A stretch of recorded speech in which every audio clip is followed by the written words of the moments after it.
hecho, es el título del foro diálogo que realiza la jornada de hoy El Ciudadano y el Clarín de Chile para tematizar sobre los derechos económicos, sociales y culturales en el contexto de la campaña del Frente Amplio. Ello supone dos debates. Por un lado, un crítico examen respecto de la situación de los nombrados derechos en el contexto de una transición a la democracia excluyente y antipopular. Y por otro lado, referirse a la iniciativa del Frente Amplio y en particular a la campaña que ha desplegado el precandidato Alberto Mayol. Agradecemos la asistencia de todas y todos ustedes, a quienes también hoy hacen de dueños de casa, a Edutecno, y en particular a nuestras y nuestros invitados, a Hugo Guerte, que es tercer director de la mesa directiva del Colegio de Profesores, a Daniel Andrade, presidente de la FECH y vocero de la CONFECH, a Doris González, dirigente del Movimiento por la Vivienda UCAMAU, a Luis Mesina, quien también es vocero de la coordinadora No Más FP, y a Alberto Mayol, precandidato presidencial del Frente Amplio.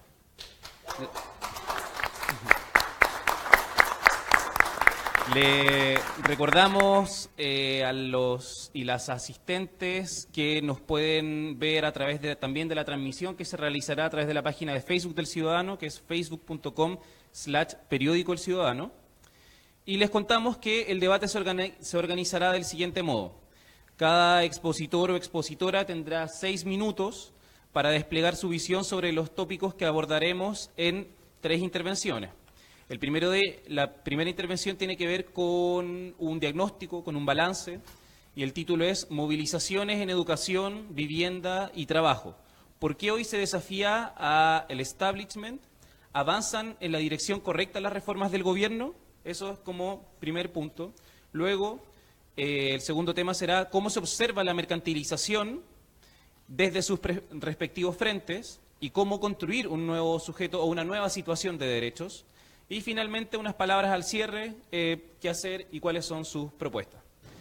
Metodológicamente les aviso que yo les voy a avisar cuando les quede 2 minutos, luego cuando les quede 1 minuto y luego cuando les quede 30 segundos, para que vayan cerrando las intervenciones, porque además estamos un poco apretados de tiempo. Y entonces partimos por el primer tema. Son 3 intervenciones. 3 intervenciones. Con cada uno de estos temas. Claro, 3 intervenciones en total. Entonces partimos por el primer tema que tiene que ver más con un diagnóstico.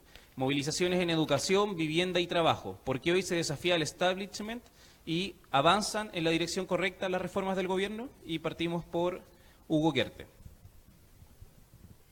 Gracias por la invitación.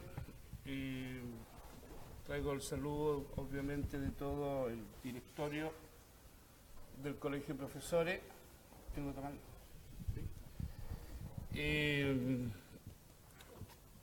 Que venimos nosotros a propósito de movilizaciones saliendo, hago un paréntesis antes de meterme en el tema, de una consulta al profesorado en una estrategia de consulta autogestiva creada desde los mismos colegios, organizada por los mismos profesores, y donde a los últimos datos que ya tenemos, prácticamente tenemos alrededor de 50.000 profesores que se habrían movilizado y habrían votado en todo el país.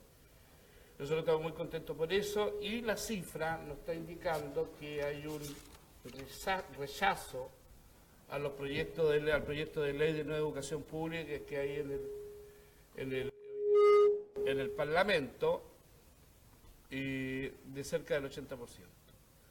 Así que en ese sentido, con esa introducción, quiero partir mi intervención en el sentido de que hemos estado durante mucho tiempo los sectores de la educación movilizados, partiendo desde los estudiantes. En realidad, si nosotros nos retrotraemos, ¿no es cierto?, al 2003, 2006, 2013, con las movilizaciones estudiantiles, que fueron las que en realidad despertaron este sentimiento, ¿no es cierto?, de empezar a modificar ciertas políticas nacionales, particularmente en la educación. Fueron los estudiantes, fueron los jóvenes los que empezaron a manifestarse en ese sentido, y que posteriormente siguieron las universidades, me refiero a los jóvenes, los estudiantes secundarios, después siguieron las universidades, y hoy día obviamente estamos tomando los profesores fuertemente esa dirección de movilización sostenida en los últimos años. Sin duda que ha sido un proceso muy lento, sin duda que ha sido un proceso donde hemos tenido mucha contra al respecto, en el sentido de que no ha sido fácil movilizarse en un sistema que es altamente todavía represivo ya, y distorsionador y manipulador de la información. Nosotros creemos que en educación los avances han sido absolutamente cero. Creemos que hay toda una educación que construir de nuevo. Todas las propuestas que se han hecho a través del tiempo ya para modificar esta educación de mercado que hoy día tenemos no ha sido escuchada por los gobiernos, tanto de la concertación como de la derecha. Todas las inquietudes de los profesores para generar mejores condiciones laborales, para tener mayor desarrollo profesional y para tener una condición de menos agobio laboral, tampoco han sido escuchadas. Y lo macro, que tiene que ver con los proyectos de ley, tanto de nueva educación pública como de carrera docente, han sido ambos rechazados ampliamente por el profesorado a nivel nacional. Entonces, todo este proceso de movilización en tratar de conseguir una educación pública y de calidad, ¿se acuerdan de ese eslogan? Todas esas movilizaciones, ¿no es cierto?, todavía no han tenido los frutos que nosotros quisiéramos, ya, y los frutos que la sociedad en general, en su conjunto hoy día, no solamente los estudiantes y los profesores, sino que también padres y apoderados están demandando fuertemente, ya no han llegado a buen puerto, en el sentido de que ha habido una negativa permanente de mantener este sistema educacional, ¿no es cierto?, cuya característica central está en una política de educación en el sentido de marcar esencialmente las condiciones que entrega hoy día el mercado y estar enmarcado dentro de un sistema neoliberal que ha sido implacable en la educación, donde verdaderamente se transformaba una educación para satisfacer negocios, ya para echar a andar grandes cadenas de negocios, para echar a andar grandes proyectos universitarios que al final van terminando, ¿no es cierto?, generando toda esta segregación, esta segmentación en la educación nacional. Todo esto, todo este cuadro que ya se ha repetido bastantes veces, no se ha logrado modificar lamentablemente, insisto en eso, y por lo tanto nos está indicando que tenemos que seguir movilizados hasta lograr estas transformaciones que aspiramos todas para poder, en el caso de la educación escolar, construir una educación pública verdaderamente, donde el Estado se haga cargo, donde el Estado se deje lavar las manos y se haga responsable, ¿no es cierto?, de educar a su pueblo. Gracias.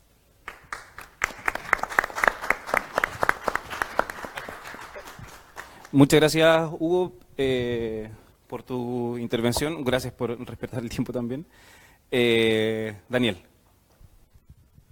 Bueno, primero que todo, dar muchas gracias por este espacio, por reunir, de hecho, a distintos dirigentes y dirigentas con un precandidato del Frente Amplio, reunir dirigentes sociales que ya llevamos harto tiempo en la lucha por derechos, y para ahora quizás atener al tema principal, que tiene que ver con el diagnóstico. Todo diagnóstico que hoy día nosotros hagamos de la estructura económica, política, social, inclusive cultural hoy día en Chile, tenemos que remitirnos a la dictadura. Hay un elemento principal, un punto de inflexión de quiebre en Chile que tiene que ver con el año 1973, donde hay un golpe de Estado y a sangre a fuego se instala un sistema económico, político y social en Chile. Y en particular en el tema de la educación se permite, y voy a empezar a describir un poco las atrocidades que empieza a generar ese sistema, se permite la privatización de la educación, el crecimiento desregulado de instituciones de educación superior privada, consagrando el derecho privado también como un elemento principal y constitucional, Y a partir de eso empieza todo un desarrollo de muchas universidades que crecen sin regulación, sin acreditación, sin asegurar calidad. Pero lo más grave de eso es que eso no ocurre solamente en dictaduras, sino que la concertación lo perfecciona.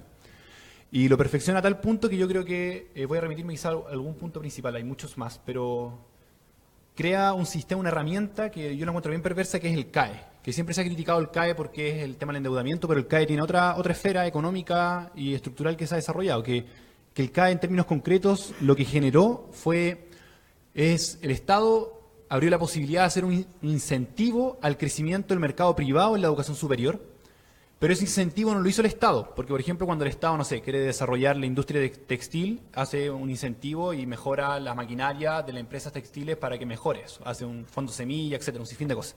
Aquí se hizo un incentivo a través del CAE, pero ¿quién pagaba ese incentivo? Lo pagaban los estudiantes endeudándose de forma millonaria y además estudiando carreras de escasa calidad, con poca acreditación, que muchas veces, incluso de una perspectiva económica, al estudiante le convenía más quizás endeudarse con una moto y empezar a repartir pizzas en vez de estudiar una carrera de 4 años que se endeudaba con 15, 20 millones y que después el cartón que sacaba no le servía para poder desarrollarse laboralmente. Eso fue obra de la concertación, no fue obra de la dictadura. Y eso nos tiene hoy día en un sistema que es hegemónicamente privado en la educación superior, donde hay un 15% que es de matrícula pública y el 85% que es privado, lo que hace que quien canta las reglas del juego, quien pone las condiciones, quien establece las lógicas con las que funciona el sistema, es la lógica empresarial, mercantil de las universidades. Y esa lógica, si lo llamamos a cosas concretas, tiene que ver con profesores taxi dentro de las universidades, con flexibilización laboral, con la relación de cliente de los estudiantes hacia sus propias instituciones. Si uno tiene un problema tiene que ir a reclamar al CERNAC. Con atentar contra la autonomía de las universidades, entendiendo esa autonomía como el espacio reflexivo que tienen que tener las universidades, autónoma del mercado, del Estado, de los poderes fácticos, para poder desarrollar conocimiento crítico, alternativo, creativo. Y todo eso es lo que hoy día se ha instalado dentro del sistema universitario sin ninguna regulación, a costa de la deuda de los estudiantes, inclusive con grandes bancos sacando ganancia de esto y grandes universidades sacando ganancia de esto y generando crisis sociales muy agudas. ¿Y a qué voy con estas crisis sociales? Que es una crisis que hoy día el gobierno no se ha hecho cargo porque no ha tenido la convicción de hacerse cargo. Porque no es solamente un problema de presupuesto, que siempre han intentado llevar a esa esfera. Por ejemplo, voy a dar un caso muy concreto de hoy día mismo, o sea, de hecho la semana pasada ocurrió esto. El lucro. El lucro es una definición política, no tiene que ver si el gobierno tiene o no tiene la plata, tiene que ver con principios que uno tiene en la educación. Hoy día el gobierno acepta, y de hecho ya lo hizo en la ley actual, va a pasar ahora al Senado, acepta el lucro con recursos públicos en los institutos profesionales y en los centros de formación técnica, porque permite que reciban CAE, permite que reciban becas y los deja lucrar por ley. Eso demuestra que no hay convicción de hacerse cargo del problema de la educación superior. Eso es uno de los casos. El otro caso es lo mismo que ellos prometieron respecto a gratuidad. Pero además, hoy día no se ha hecho cargo de la crisis de 1 millón de estudiantes endeudados, no solamente por el CAE, sino que por el Fondo Solidario. No se ha hecho cargo de la crisis de la calidad, porque hoy día hay educación para ricos y educación para pobres también en la educación superior, donde hay calidades distintas. No se ha hecho cargo del problema del acceso. O sea, hoy día en todos lados se dice que la PSU es un instrumento segregador socioeconómico que demuestra más el nivel de ingreso que uno tiene, más que los resultados y los conocimientos que tiene, y eso hoy día no se cambia y no se abren sistemas alternativos de acceso. No se ha hecho cargo de la crisis de las instituciones privadas, que hoy día van a haber más. O sea, hoy día estuvo la Universidad del Mar, la Universidad Arci, la Universidad Iberoamericana, probablemente van a haber 10 universidades más que estén en crisis, y hoy día no se hace cargo de consolidar el derecho a la educación de esos estudiantes, que muchos de ellos de esas universidades han sido acreditadas por el Estado. La Iberoamericana es un caso. También la crisis de la educación pública y la crisis que tiene hoy día la periferia frente a lo céntrico. La periferia me refiero a todas las universidades regionales, que hoy día muchas de ellas se caen a pedazos, inclusive las universidades públicas también se caen a pedazos, y eso es parte de la responsabilidad y la atención que hoy día está entre la periferia y lo céntrico, y hoy día este sistema tampoco se hace cargo de esa crisis. Entonces hoy día este gobierno lo único que ha venido a hacer es a regular medianamente el problema de la acreditación, a consolidar una demanda también de forma mediana, que es la de la gratuidad, que es una demanda política, pero no tiene un trasfondo económico de ir consolidando el derecho a la educación de forma estructural. Y eso ha sido por falta de convicción, por falta de no entender la política como está en los tiempos nuevos, en los tiempos donde tienes que construir política con los actores sociales, si no, no puedes impulsar las transformaciones. Y eso yo creo que ha sido el gran error garrafal de la concertación, aparte obviamente de sus conflictos de interés y del sector interno que tiene hoy día que que es neoliberal y que no tiene temor en decirlo. Así que con eso, ya que me queda poco tiempo, muchas gracias. Muchas gracias, Daniel, por tus palabras. Doris, ¿es tu turno? Bueno, primero agradecer la oportunidad. Como decía ahí el compañero, la presentación. Soy Doris González Lemunao, soy vocera de Ucamau y además soy candidata a diputada por el Frente Amplio en el Distrito 8. Vamos a ir secundando la candidatura de Mayor. Y bueno, a nosotros en particular, respecto de esta lucha por la vivienda, también tenemos que remontarnos a lo que significó la dictadura con el tema de la mercantilización específicamente de la vivienda. Desde el año 78, luego de esta toma, de este asalto a la moneda y hacerse el poder a sangre y fuego por la dictadura militar, en el año 78 se instaura el subsidio como la lógica de obtención de vivienda y se mercantiliza la vivienda como, pasa de ser un derecho a una mercancía simplemente, en donde dependiendo de la cantidad de dinero con la cual tú cuentes o con la cual tú tengas es cómo puedes resolver tu problema de vivienda.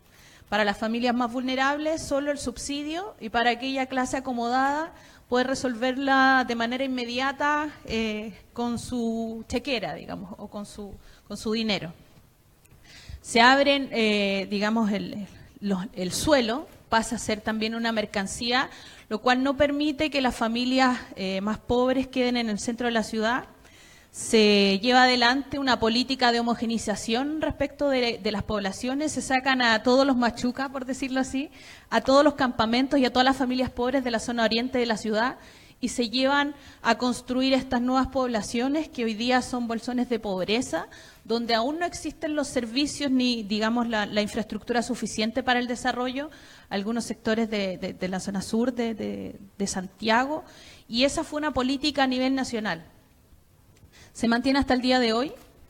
Además que en la Constitución, que es herencia de la dictadura, la vivienda no está garantizada como un derecho, no existe el derecho a la vivienda en la Constitución. Los pronunciamientos que existen acerca de la vivienda hablan de allanamiento de vivienda, lo cual también demuestra el carácter que tiene nuestra Constitución y la urgencia, de cambiarla. Se mantiene la lógica del subsidio y además se mantiene esta lógica de política habitacional no como una política de Estado, sino que como una política de gobierno. ¿Y eso qué quiere decir? Que una política de gobierno que se maneja bajo decretos presidenciales. O sea, para modificar esta política de vivienda no se necesita pasar por el Parlamento, es una política inconsulta. Solamente el presidente o la presidenta de la República necesitan firmar estos decretos que son los que rigen la cantidad de recursos, el cómo se postula, cuáles son las formas, en lo que se va a hacer, y eso lo han mantenido los gobiernos de la transición, que es el gobierno de la concertación y hoy día la nueva mayoría. Lamentablemente, todo este proceso de desarticulación que se hizo durante la dictadura y que se ha mantenido y se ha prolongado por los gobiernos de la concertación y la nueva mayoría ha hecho que exista una desarticulación y un desapego también de la vivienda como un derecho, que no lo sintamos como tal, sino que más bien esto sea como que el Estado me va a resolver a través del subsidio, me voy a ganar el subsidio, me va a salir la casa. Esas son el lenguaje que utilizamos normalmente. No, se perdió esta figura de derecho y eso es lamentable y eso también nos pone en esta discusión acerca de, ¿cómo vamos a hacer que este pueblo, que esta gente que hoy día tiene una necesidad que es imperante, que es el derecho a la vivienda, vuelva a articularse? Porque son aquellos sectores en los que trabajamos nosotros por el tema de la vivienda, los sectores populares, quienes están más desafectados de la política hoy y quienes tienen la mayor desconfianza acerca de las instituciones, sea cual sea, pensando en la junta de vecinos, en la organización, incluso en los consultorios, o sea, todo lo que sea institución es desconfianza. Y para nosotros, como organizaciones, el volver a levantar la cabeza el volver a organizarnos, a plantear que la vivienda tiene que ser una garantía, tiene que ser un derecho, es que nosotros decimos, bueno, ¿cómo vamos cambiando las cosas? Vamos convocando a la gente por una necesidad que es la vivienda, pero vamos más allá.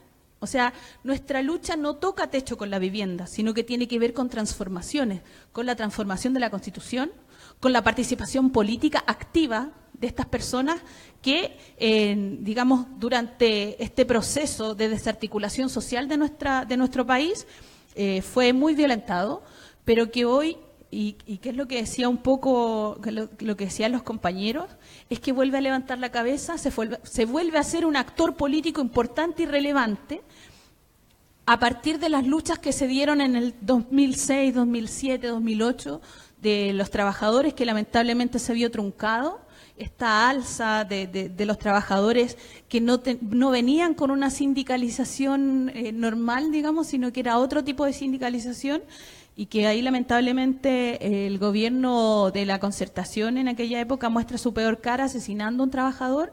Eso lo deja truncado, digamos, pero son los jóvenes quienes vuelven a activar la organización, los estudiantes secundarios, universitarios, que nos convocan a participar de esta movilización que hoy día específicamente tiene que ver con que ya no es lo mismo, ya no estamos dormidos, ya no estamos adormecidos necesariamente por el sistema, lo que estamos haciendo es volver a rearticularnos, volver a organizarnos y volver a confiar, y en ese sentido ha sido un proceso de muchos años en donde la gente efectivamente ve que hay una esperanza y hay una posibilidad de cambiar las cosas, y eso se ha ido demostrando con la organización, con la lucha, con los aprendizajes, pero también con las propuestas y las ganadas que han tenido desde los diversos movimientos que hoy día, digamos, están generando cambios y están moviendo un poco los cimientos de este sistema que lo único que ha generado es desigualdad y injusticia en el país, que no hay posibilidad de que sean otros quienes hagan los cambios, sino que somos nosotros mismos quienes tenemos que cambiar las cosas. Muchas gracias, Doris. Aplausos. Doris, ya que mencionaste que eras del Distrito 8, ¿podrías refrescar cuáles son las comunas que abarca el Distrito 8? Porque como se me fue ese dato, quizá... Bueno, son 8 comunas. Está Estación Central, Maipú, Cerrillos, Pudahuel, Quilicura, Tiltil, Lampa y...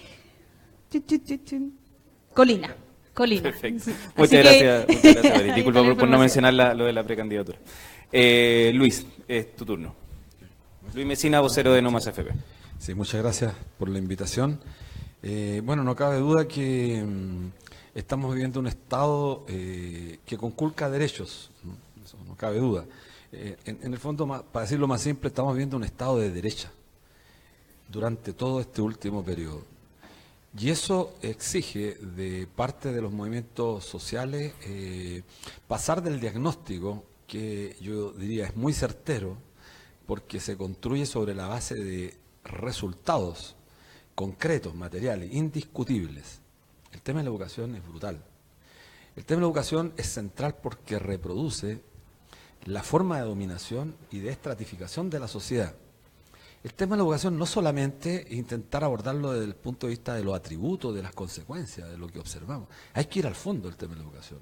Y aprovechando que está el dirigente del Colegio de Profesores, el dirigente del estudiantado, tenemos que hacer el esfuerzo, el conjunto de la sociedad, por colocar en el centro del debate los problemas de fondo de la educación. El currículo, tema ausente permanentemente. El currículo responde al tipo de sociedad, al tipo de hombre, al tipo de mujer que queremos construir.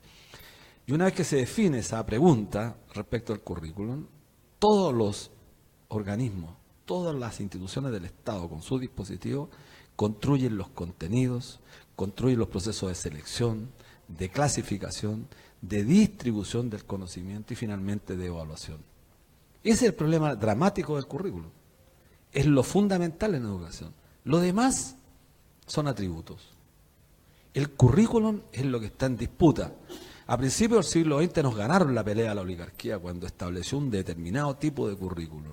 Y a partir de ahí reprodujo toda esta concepción de academicismo racionalista, único, imposible de generar espacio para otras miradas, para otros paradigmas. Y eso creo que es lo que está en disputa hoy día y estamos avanzando, porque lo que relata el profesor y lo que relata el compañero de la universidad da cuenta de que ya avanzamos. Hay que derribar ciertas ciertos obstáculos para avanzar en eso. Bueno, pero yo me refiero a un aspecto que es sustantivo además. Este Estado, si hay que calificarlo, es un Estado que cada vez se refugia más en la idea de conculcar derechos. Esto que ya hemos dicho, que parece frase cliché, de que los derechos fundamentales se convierten en bienes de consumo, que suena bonito, pero que es la realidad. Es la realidad. Y que por tanto hay que disputar, hay que tensionar. Las organizaciones sociales ya tenemos claro el diagnóstico. Hemos descrito, yo diría, de manera brillante la situación. O sea, uno escucha, lee los artículos, se describe de manera brillante, pero tenemos que pasar a la segunda fase. Esto no es etapista, pero hay que pasar a una fase superior, que es la de no solamente interpretar el fenómeno social, sino que tratar, y esto no es ningún descubrimiento que también te estoy haciendo yo, de interpretar para transformarlo. Y creo que estamos en una situación bastante, yo diría, a diferencia de lo que pueden creer muchos, en una situación bastante positiva, porque ya no les creemos. Y eso es lo más determinante. Si hay una característica de los movimientos que estamos acá, los profesores, la educación, los universitarios, los pobladores, los trabajadores que estamos enarbolando la lucha por las AFP, contra las AFP, pero también soy sindicalista, creo que hay un despertar del movimiento social. No les creemos a las instituciones tradicionales del Estado, pero lo más importante, tampoco le creemos a las burocracias enquistadas, que han sido obsecuentes con el modelo. No se le cree a la CUT, no se le cree a los organismos burocratizados, en los organismos sindicales, que como nunca reproducen la misma práctica del modelo. Pero más que del modelo del sistema, un sistema de dominación y de perpetuidad de un modelo que se asienta claramente al servicio de los pequeños grupos económicos privilegiados de nuestro país. ¿Cuál es en el diagnóstico, cuál es lo relevante? Yo diría la perspectiva. ¿Sí? La perspectiva es lo relevante del diagnóstico. Porque si tenemos que hacer un juicio al respecto de la perspectiva, es que estamos en un muy buen momento. Gane quien gane las elecciones. Si gana Piñera, los días los tiene contados. El movimiento social al otro día va a estar en las calles. Pero si ganan estos tipos de la nueva mayoría, igual, al otro día vamos a estar en las calles. Por lo tanto, lo que ofrece la posibilidad de enfrentar en los próximos años es un mayor grado de unidad, que supone además derribar las desconfianzas legítimas que en este país se profundizaron. Creo que el gran triunfo de nuestros adversarios, de los que han defendido este modelo privatizador en todas las áreas de la sociedad, no solamente la economía, en todas las áreas de la sociedad, es que lograron un objetivo fundamental para debilitarnos, la desconfianza. Nos fragmentaron al extremo. Durante 26, 27 años hemos estado fragmentados, divididos. Y creo que el resultado de salir a la calle es justamente lo que permite que en la lucha la gente tome conciencia de la importancia de la unidad. La unidad no es una quimera, la unidad se materializa en los actos concretos, cuando la gente le da sentido a la lucha. Y creo que en el tema nuestro, no más FP, la gente le ha dado sentido a un movimiento transversal y que además ataca la matriz productiva sobre la que se ha construido este modelo económico, político, social y cultural, como bien decía Daniel, y que es lo que esperamos este año y el próximo sea una de las luchas fundamentales, que además se unifique con las demás luchas del movimiento social. Muchísimas gracias, Luis. Alberto, quería hacer una propuesta, dado que te tienes que retirar pronto. Quizá podría hacer las dos intervenciones. Es que me voy a referir a los temas, sí, porque probablemente no alcance a estar en la siguiente, alcanzaré hasta que me digan que me tengo que ir, pero tenemos que ir aquí a un encuentro con un movimiento de campamentos que va a ir a la FENAPO, va a ir a La Moneda a entregar una carta desde el Servicio de la Moneda, entonces vamos a estar ahí y desgraciadamente eso tiene una hora y hoy día está... Por eso, entonces te tomas el tiempo... No, mira, que va a ser corto porque lo tengo muy claro y creo super. que vamos a dar claridad respecto a varios temas desde el punto de vista del compromiso político, porque muy bien dice Luis, aquí hay una necesidad de pasar de la interpretación que en un momento yo me acuerdo hace 10 años cuando uno se ponía a hurgar en el modelo social chileno, era un descubrimiento permanente. Hoy día el único descubrimiento es que en realidad cuando profundizas un poco más es peor de lo que te imaginabas. O sea, la verdad es que, y eso se ve ya no en los datos, sino que en los territorios. Los datos ya lo sabemos más o menos todos. Lo que pasa es que cuando uno va a los territorios, la forma en que se traduce ese dato es aún peor de lo que ya los datos espantosos estaban señalando. Por tanto, aquí lo que corresponde a nuestro juicio desde el punto de vista de la política y sobre todo la política del Frente Amplio es un compromiso. Lo que a nosotros nos queda ahora es comprometernos. Y comprometernos que significa poner con claridad sobre la mesa qué estamos dispuestos a hacer en el marco de la movilización social. Y acá hay un tema que es bien simple. Los movimientos sociales nacen en una lógica de autenticidad por la reconstrucción de la sociedad civil y por la posibilidad de levantar temáticas donde está reinando la injusticia. Por tanto, uno entiende que el objeto siempre de un movimiento social es un dolor real de la sociedad. No existen movimientos sociales, como intenta decir la derecha, de gente equivocada. No hay posibilidad que eso ocurra en la historia de la humanidad, no ha ocurrido nunca. La problemática existe. Entonces, y tenemos además la posibilidad de que esos movimientos sociales transiten además a dar soluciones, que es una segunda etapa muy importante. El caso más emblemático en nuestro juicio es el de la Coordinadora Nómada AFP, que hace una propuesta sólida, robusta, mejor que la que hacen los empresarios, que curiosamente además hacen una propuesta sobre pensiones de ellos, no los trabajadores, o sea, una cosa que no les compete, no es un movimiento social eso, evidentemente. Pero eso, las únicas dos propuestas que hay, cosa que excluye al gobierno, para que entendamos bien, son los empresarios y los trabajadores. Entonces, esa propuesta es una señal muy clara de que se puede avanzar en ese sentido. También se hizo el 2011 por el mundo estudiantil, que se llegó con propuestas muy robustas, mientras el gobierno entregaba PowerPoints con fotos como propuesta. Entonces, aquí hay una necesidad de madurez, pero esa necesidad de madurez, y yo lo pido aquí para quienes son miembros del Frente Amplio.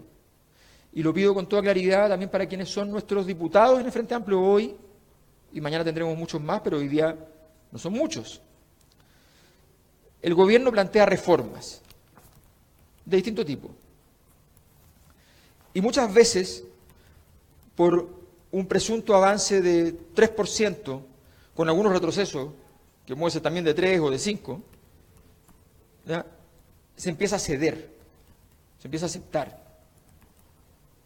Nosotros decimos, a ver, este gobierno le ha hecho muchísimo daño al proceso de transformación, haciéndolo mal, sin convicción, sin transformación radical del modelo de sociedad. No podemos plegarnos a este gobierno. Les pedimos a nuestros diputados que efectivamente no acepten las propuestas del gobierno que no sean la posibilidad de abrir la puerta a una discusión madura con el fin de que el próximo gobierno, que esperamos que sea del Frente Amplio, termine efectivamente por llegar con las condiciones para poder rápidamente hacer estas transformaciones. Pero todo lo que sea abrir la puerta, muy bien. Pero aquí estamos hablando de que muchas veces esas reformas lo que hacen es anclar, madurar, perfeccionar, como dice Daniel, el mismo modelo, gestionarlo, y gestionarlo es la misma lógica. La gestión no transforma la sociedad. Nosotros queremos que la educación chilena sea hecha con el centro fundamental de los profesores. O sea, no existe ningún sistema educativo del mundo, ninguno exitoso, que no tenga en el corazón a los profesores. Y es súper obvio, es sumamente obvio. Son el sujeto clave de ese proceso. Nosotros queremos que se entienda que efectivamente el movimiento estudiantil y las movilizaciones de los estudiantes son movilizaciones en torno a modificar la irracionalidad a la cual han estado expuestos. El 40% del presupuesto en educación se gasta en créditos. Eso significa que están allí los bancos. Y lo que se gasta en el resto de los financiamientos está lleno de instituciones privadas también. Muchas efectivamente, como decía Daniel, con fines de lucro. ¿Dónde estamos poniendo la plata? Y pasa en salud, donde ponemos la plata en los días cama de las clínicas, y eso el 70% del gasto es hotelería, es pagar el hotel y no la salud. En vivienda, en todos los países del mundo, el Estado construye viviendas, hace grandes proyectos en barrios completos, con sustentabilidad, con parques, con condiciones, establece un proyecto que permita que haya servicios públicos cercanos, construye un proyecto de una edificación y esa edificación tiene distintas formas de entrega. A veces se entrega, se regala, incluso se puede vender por parte de los nuevos propietarios. En otras ocasiones se da una especie de comodato y se le permite vivir hasta que se cambie de casa y quiera ir a otra parte donde se le da otra vivienda. O se dan condiciones para que la autogestión comunitaria, que en Chile es muy fuerte, y aquí tenemos un ejemplo también, la autogestión comunitaria tenga las condiciones de financiamiento, de soporte técnico, que muchas veces hace que además los proyectos sean más baratos para el Estado y además construyen comunidad. Pero aquí se criminaliza la autogestión comunitaria y pasan literalmente, allí sí pasan retroexcavadoras para aplastar viviendas de autoconstrucción y destruir todos los enseres que adentro las personas han logrado obtener gracias a su trabajo. De eso estamos hablando. Y respecto a la temática de Nueva FP, nosotros lo hemos dicho en todas las escenas que tenemos ocasión de estar. Nosotros nos plegamos a la propuesta, pero además queremos insistir en la importancia que tiene el plebiscito de este año. Tenemos que ser capaces de construir un plebiscito. Va a ser en la práctica el primer plebiscito revocatorio en Chile, porque lo que vamos a revocar son las AFPs. Vamos a construir pensiones, vamos a sacar a las AFP, y en ese plebiscito, que esperamos que millones de personas puedan participar, en ese plebiscito vamos a dar la señal política más potente que vamos a dar en muchísimo tiempo, porque vamos a dar la señal política de que efectivamente podemos construir instituciones nuevas, propias, que hacemos un plebiscito por nuestra cuenta y que somos capaces de transformar eso en una institución para el país. Nosotros nos plegamos plenamente a esa idea, la encontramos de una osadía enorme, lo que nos interesa, la encontramos además profunda en su significado y la encontramos además justa en su objetivo. Por tanto, nos plegamos completamente. Esperamos, nosotros decimos, el Frente Amplio, como toda coalición, es un territorio en disputa. Y nosotros queremos que efectivamente aquí haya un espacio para que los movimientos sociales, los grupos de pobladores, la organización de la sociedad, tengan un espacio para transformar lo social en político. Y no que lo político tenga que controlar lo social. Aquí esa es la inversión del diseño. Es muy difícil, es muy complejo, no nos preocupa, pero también es muy cierto, y aquí estamos claros, que el diagnóstico todos lo sabemos, y por tanto ya es hora de empezar a construir este proceso. En mucho se ha avanzado, no nos engañemos, y muchísimo más nos falta, tampoco nos engañemos, pero es una labor que podemos cumplir. Muchas gracias, y desgraciadamente me despido porque ya... Bueno, muchas gracias. Aplausos, por favor. Muchas gracias Alberto por tomarte el tiempo y estar aquí hasta la última consecuencia. Continuamos entonces con el debate. Te vamos a dar nuevamente la palabra, Hugo, para pasar al segundo tema, que era cómo se observa la mercantilización, en particular desde la óptica de la experiencia de los profesores, del magisterio, y cómo se puede construir un nuevo sujeto de derecho, una nueva situación de derecho desde esa trinchera. Gracias. Bueno, a lo menos se visualizan dos aspectos. Primero, todo el sistema de financiamiento de la educación, conocido como voucher o de subsidio o por asistencia media, es un claro indicador de concepto de negocio en el tema del financiamiento de la educación. Es decir, tantos alumnos tienes, tanta plata tienes. Tienes pocos alumnos, tienes poca plata. Tienes muchos alumnos, tienes más plata. No creemos que sea la forma de financiar la educación, porque eso justamente ha generado las grandes distorsiones que hoy día existen, ya entre los colegios para ricos y los colegios para pobres y para los más pobres también. Hay colegios que tienen muchos recursos y otros colegios que tienen muy pocos recursos, generando, ¿no es cierto?, calidades de educación dispares y, por lo tanto, procesos de aprendizaje muy distintos entre un colegio y otro. Cosas de revisar después.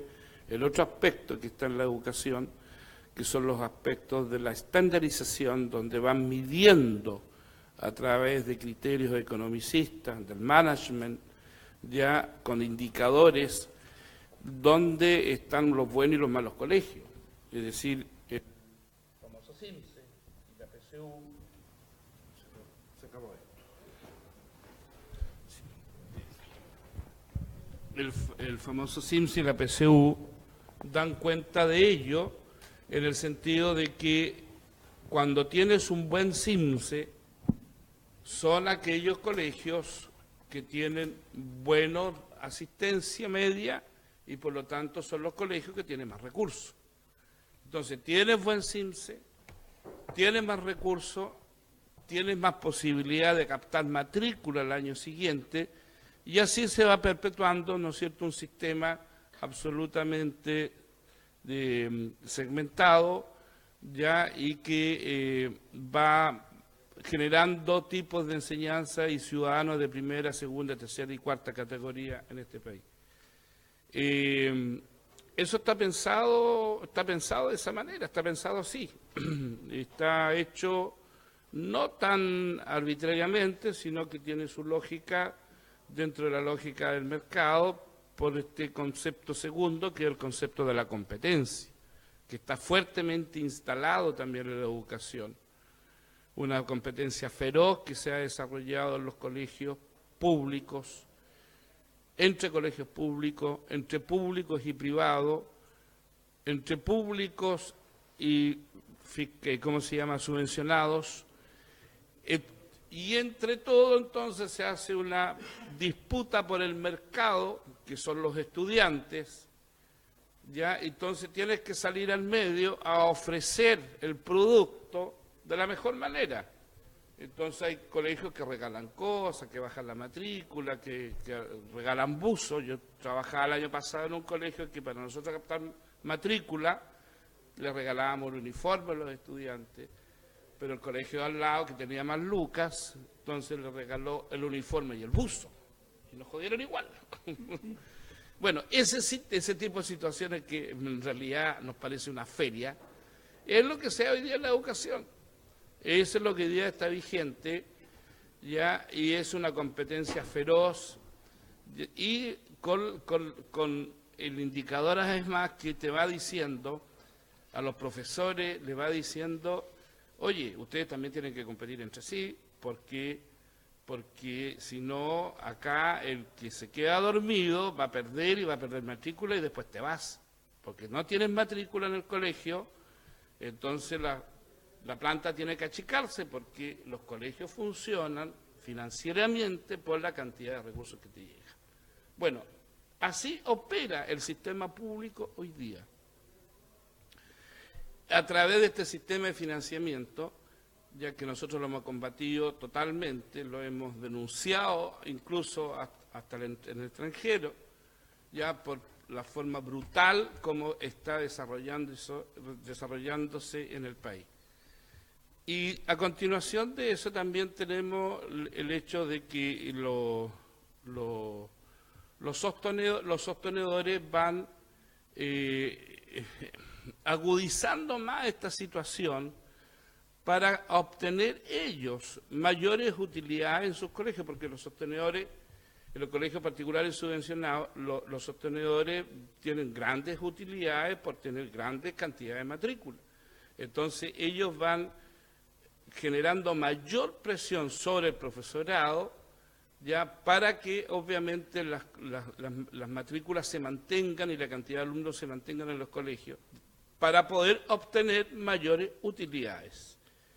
Ese aspecto a nosotros nos parece que debe modificarse el sistema de subvención tal cual está hoy día, y nosotros aspiramos a que exista un sistema de financiamiento basal, estatal, por presupuesto, como correspondería, ¿no es cierto?, a una educación que es un derecho de todos los chilenos y no es un negocio y no es un bien de consumo, como dijo alguien por ahí, y que la educación tiene que estar, ¿no es cierto?, financiada por el Estado, dentro del presupuesto del Estado, ya, e independientemente de la cantidad de estudiantes que tengan los colegios, tiene que asegurarse, ¿no es cierto?, la misma calidad para todos los estudiantes y todos los chilenos. Esperamos nosotros que eso lo podamos modificar algún día, pero hasta aquí no ha sido posible. Muchas gracias, Hugo. Le damos la palabra entonces a Daniel, presidente de la FECH.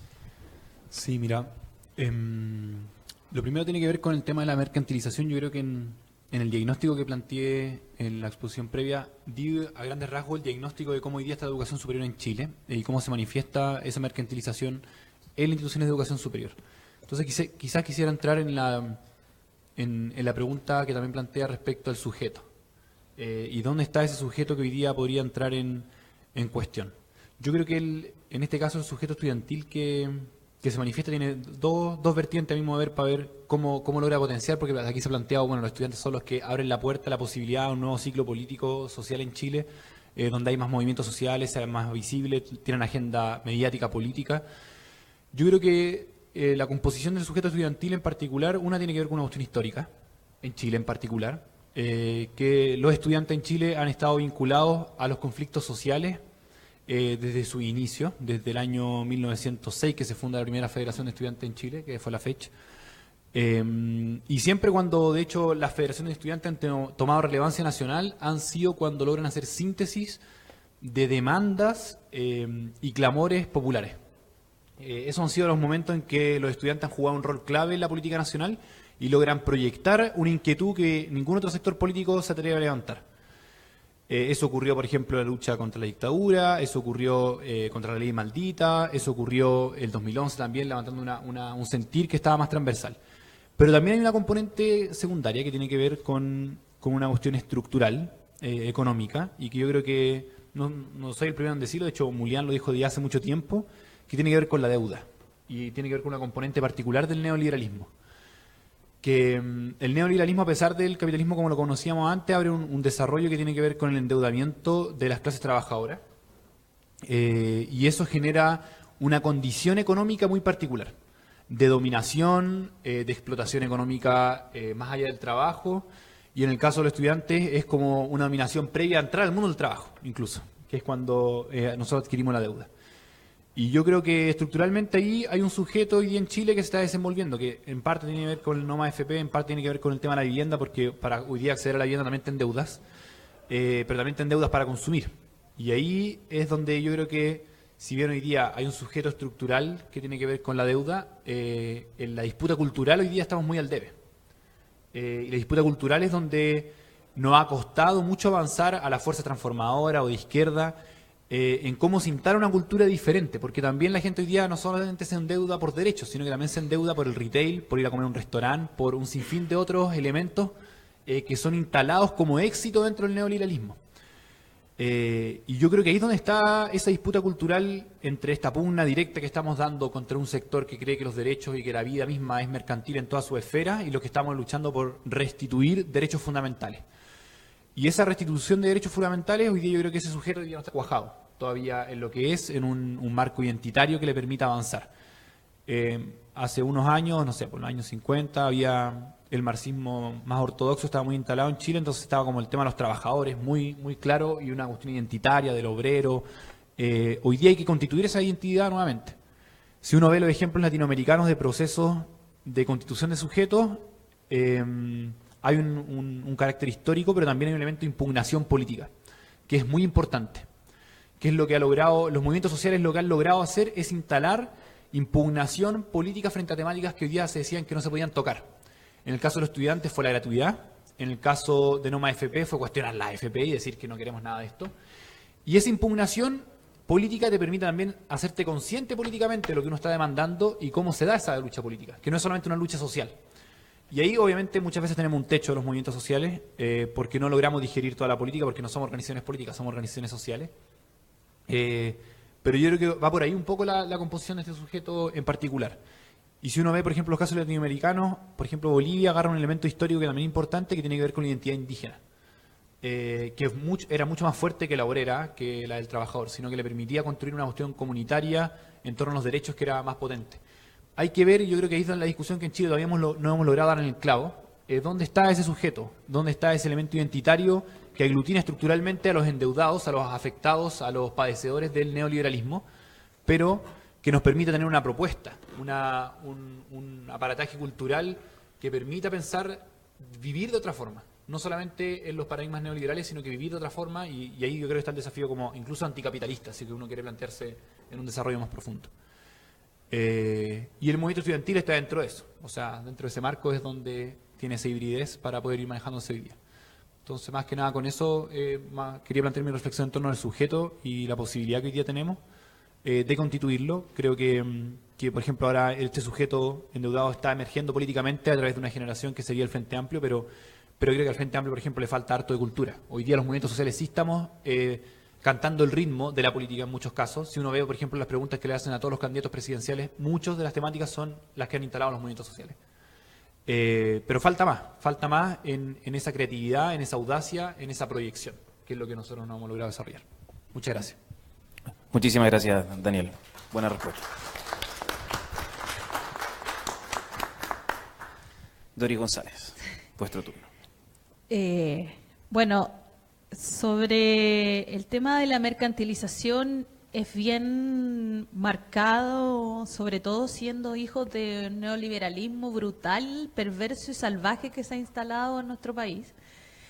Esto de pensar que todo es un bien de consumo, que todo se puede transformar en simples mercancías, que de hecho hoy día uno a través de los medios de comunicación masivos puede ver te pueden vender cualquier cosa. O sea, reivindicaciones que vienen desde las organizaciones que tienen que ver con conceptos de derechos, con conceptos ideológicos, que los logran transformar en simples mercancías y te las venden como que fueran cualquier cosa.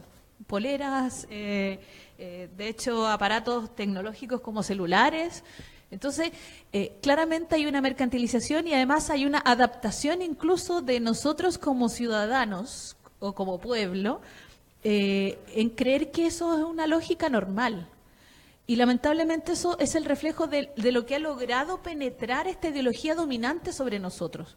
Claro, porque cuando se comenzó a hablar del derecho a la educación, del derecho a la vivienda, el derecho a pensiones dignas, la gente decía, pero si ustedes están locos, eso no es así. O sea, los derechos, o sea, la educación, por ejemplo, con un planteamiento de educación gratuita como derecho, era una locura.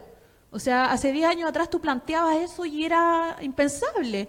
Los estudiantes, ni siquiera en las universidades, ni siquiera los estudiantes más radicales planteaban algo como eso. Entonces, claro, los conceptos han venido cambiando, todavía no encontramos ese sujeto del que hablaba también el Daniel, que dice, bueno, con esta concepción cultural distinta, que pretende hacer transformaciones, sino que más bien se ha adaptado, incluso se ha acomodado en esta lógica del neoliberalismo. Y que en algunos casos incluso hay caricaturas como que se critican, no, pero es que tú soy antineoliberal, entonces no puedes usar un iPhone, por ejemplo. Claro, es una caricatura, no tiene que ver con un concepto de realidad. O sea, nosotros estamos hablando no solamente de cuestiones que son ni siquiera de primera necesidad, de segunda, de tercera necesidad. Estamos hablando de derechos como tal, de cuestiones que tienen que ver con la supervivencia humana, con el desarrollo humano, cuando planteamos pensiones dignas, cuando planteamos derecho a la educación, derecho a la vivienda, lo que estamos haciendo, en definitiva, es transformar esa mercantilización en esta impronta que las organizaciones sociales han logrado transformar en la ciudadanía y decir, oye, sí, en realidad esto debiera estar garantizado de cierta forma. Porque además viene el paso siguiente de darse cuenta que en Chile este sistema económico funciona muy bien para un pequeño sector de la sociedad. Y nos dicen que nosotros no tenemos que participar en política porque la política es muy mala, es muy nefasta, que ahí es como que solo un sector puede participar y ese sector ya está súper acomodado y para ello la política ha sido un gran negocio y resulta que para las mayorías no.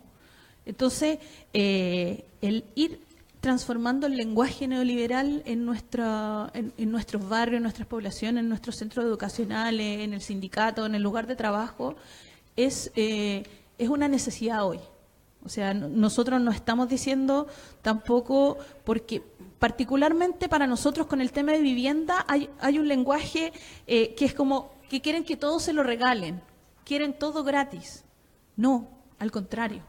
Nosotros trabajamos, porque también somos trabajadoras y trabajadores, No queremos que las cosas simplemente sean gratis, sino que se garanticen como derechos, que aquellos que más tienen recursos, por ejemplo, paguen más impuestos en el tema de la educación, pero que la educación efectivamente tiene que ser gratuita para todos, para el hijo del que tiene más dinero como para el que no tiene dinero. Porque si no, siempre vamos a seguir teniendo dos tipos de educación y siempre quien puede acceder a más va a poder comprar mejor educación. Entonces, en ese sentido es que hay que empezar a abordar y a cambiar este lenguaje incluso, de creer que nosotros en realidad estamos esperando que las cosas cambien como un accionar mágico, sino que más bien lo que queremos es seguir profundizando en la organización, el debate, el planteamiento de ideas, no solo en los temas particulares que hoy día estamos discutiendo, sino que en una transformación real de nuestra sociedad y que se deje de hacer todo un negocio, porque nuestra dignidad no es un negocio. O sea, el desarrollo humano no es un negocio, el desarrollo humano es un derecho y en ese sentido es donde se empiezan a plantear estas demandas desde las organizaciones y los movimientos sociales en este país. Eso. Muchísimas gracias, Doris. Luis, adelante. Sí, yo creo que habría que preguntarse cuánto es la fracción de humanidad que cada uno de nosotros entrega a la sociedad, de tal forma, bajo la lógica mercantil, analizar cuánto es el rédito, el retorno, respecto del aporte o de la fracción de humanidad que entrega un sujeto a la construcción de riqueza, a la construcción de la sociedad. Entonces, el más pobre, el que barre las plazas públicas, que son generalmente gente vieja, el que barre las plazas públicas, pobre, respecto a un profesor o un trabajador bancario, clase media, o un rico, ¿cuánto es la fracción de humanidad que cada uno de esos tres sectores entrega a la sociedad? De humanidad. Entonces, como es claro, identificar a esos sectores, si el barredor gana 270.000 pesos, con suerte, un empleado bancario, un profesor gana 700, 800.000 pesos promedio, y un rico gana una cantidad exorbitante de dinero. La pregunta entonces es saber cuánto de la fracción de humanidad que entregó ese sujeto a la construcción de la sociedad, a la construcción de la riqueza, tiene más valor. Cierro esa reflexión. Segunda reflexión. Todos contribuimos a la generación de recursos en el Estado. Entonces, cuando se habla de derechos sociales, no hay que responder, ojo, no hay que caer en la trampa de los monetaristas, de que aquel sujeto que trabajó tiene que tener un rédito mayor, ojo. Porque lo que hay que entender que en un país donde los derechos fundamentales se han transformado en bienes de consumo, pero subsidiados por el Estado, porque la salud privada es subsidiada por transferencia de recursos públicos. La previsión en Chile, más del 64% se paga con cargo al gasto público. O sea, no es un problema de los privados, es un problema de que la transferencia de los recursos públicos. Entonces la pregunta es, ¿de dónde salen esos recursos? El Estado, la mayor parte de ingresos que obtiene, casi un 42, 43% lo obtiene de uno de los impuestos más regresivos, el IVA. El IVA aporta un 43 o un 44% del total de los ingresos. Entonces vuelvo a la misma reflexión. El barrendero de la plaza pública compra pan todos los días. El profesor o el bancario compra pan todos los días. Y el rico compra también pan. ¿Por el precio del pan pagamos casi la misma cantidad? No. ¿Quién demanda más pan? El pobre. O sea, del total de sus ingresos tiene una fracción mayor de sus ingresos a la compra de pan. ¿Por qué? Porque el pobre tiene que consumir más pan. Porque no puede tener una canasta diversificada. Entonces ahí opera la ley microeconómica de la oferta y demanda. Entonces, como el pobre demanda más pan, el precio del pan es más caro en las poblaciones populares. No en Las Condes ni en Vitacura. O sea, la paradoja. Y el rico consume menos pan, porque puede destinar una mayor cantidad de ingresos al consumo de otros bienes. ¿Sí? En eso estamos de acuerdo. Pregunta entonces, ¿cuánto es la fracción que dedica el barrendero al ingreso total de la nación respecto de Luxis, Mate, Angelini, Yaruri y compañía? Respecto a nosotros, los que estamos acá, que somos, podríamos ser clasificados dentro, así taxonómicamente, dentro de la clase media. El pobre, pues, de su humanidad, de su vida, siempre que supongamos y que estemos de acuerdo que nosotros somos humanistas, los que estamos acá, no monetaristas, no somos liberales incluso, porque los liberales estarían de acuerdo con este razonamiento, estarían de acuerdo. ¿Cuánto es la fracción que dedica de humanidad ese sujeto a la contribución total del Estado, que nuevamente el Estado los retribuye para financiar operaciones de carácter privado?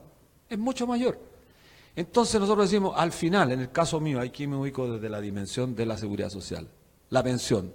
La pensión al final de la vida activa de ese sujeto cuando llega a la vejez deberá ser mayor proporcionalmente de la que recibo yo. O sea, tendría que haber un reconocimiento. Y como estamos en una sociedad mercantil que no reconoce derechos, sino bienes, entonces la batalla por acabar con la mercantilización es una batalla no solamente ética, épica, necesaria, sino que además tiene un componente práctico. Podemos dejar la filosofía de lado, práctico. Porque si no acabamos con la mercantilización de los derechos, lo que está ocurriendo es que van a proliferar, porque está aumentando el empleo informal. Esa es la realidad. Aumenta el empleo informal, esto que ellos llaman ciúticamente el empleo por cuenta propia, los pequeños emprendedores, un tipo que compra pasas en La Vega y que las vende a 500 pesos, es un emprendedor. Pero la lógica mercantil, esta del exitismo desenfrenado, de la competencia desenfrenada de los seres humanos, es la lógica mercantil que hace competir a los pobres sobre una fracción del ingreso total. Pero curiosamente competimos, yo diría, irracionalmente sobre una fracción de ese ingreso que ha sido generado por nosotros mismos en una proporción mayor. Es decir, el pobre aporta al ingreso total, medido por su fracción de humanidad, mucho más que Luxi, que Mate, Angelini. Y bueno, los conozco a todos porque son del sistema financiero. Ese es el problema central. No es cierto, si lo que deberíamos hacer, no paguemos más contribuciones al sistema de pensiones, no paguemos ninguno, se acaba de toda la pensión, y que el Estado retribuya. Sí, una opción que también en los sistemas de seguridad social funcionan. Pero tiene que ver con cuánto es el aporte real a la riqueza. Porque, claro, desde el punto de vista de la rigurosidad, cuánto es el aporte real de plusvalor que genera ese barrendero en la plaza pública. Yo los invito a que vean a los barrenderos, pongo este ejemplo porque me ha tocado vivirlo. Estuve en Punta Arenas, estuve en Coyhaique, en todas las plazas públicas en 2 grados bajo cero en algunas partes, en Coyhaique 3, 4 grados bajo cero, y todos son viejos los que trabajan en las plazas públicas. Y se han muerto, aquí en la Constitución se murió el año antepasado un viejo de 70 años. Y ese es el problema. Entonces no voy a hablar de humanidad, porque sería provocativo en un marco del mercantilismo pronunciar la palabra humanidad. Pero creo que eso devela además la discusión política que tenemos que hacer nosotros con estos sinvergüenzas que pretenden justificar todo. Muchas gracias por la reflexión, Luis. Estamos llegando hacia el final del foro, entonces ahora vamos a abrir una ronda en la cual la habíamos destinado para hacer palabras al cierre, comentar propuestas o alguna cuestión que se les haya quedado en el tintero. Este es el momento para hacerlo y los tiempos serían más o menos lo mismo, pero con mayor flexibilidad dependiendo ahí del tiempo que requieran para redondear su idea. ¿Perdón?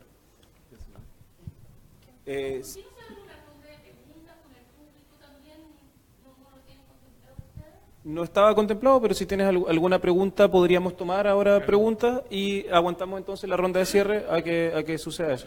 ¿Quieres partir? Bueno, abramos una ronda de preguntas. Vamos aquí a entregar el micrófono.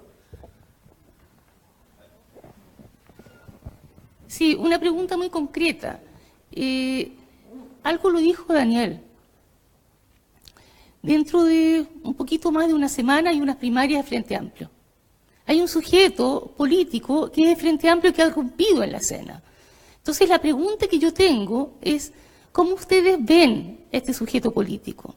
¿Cómo ustedes en tanto dirigentes sociales ven las fortalezas, las debilidades y las propuestas de cada uno de los candidatos que van dentro de una semana a las primarias? Eso.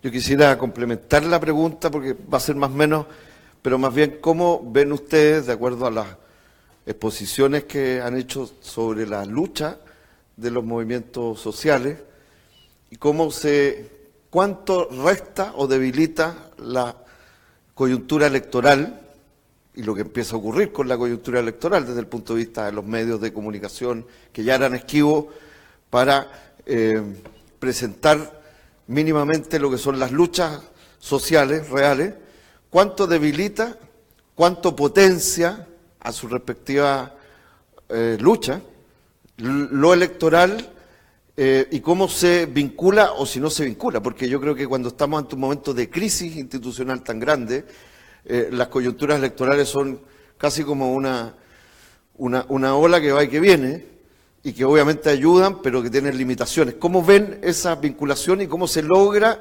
que los temas que cada organización y que estas luchas han planteado no sean recuperados por el sistema o no se debiliten durante el año? Esa es una pregunta que quería hacerle.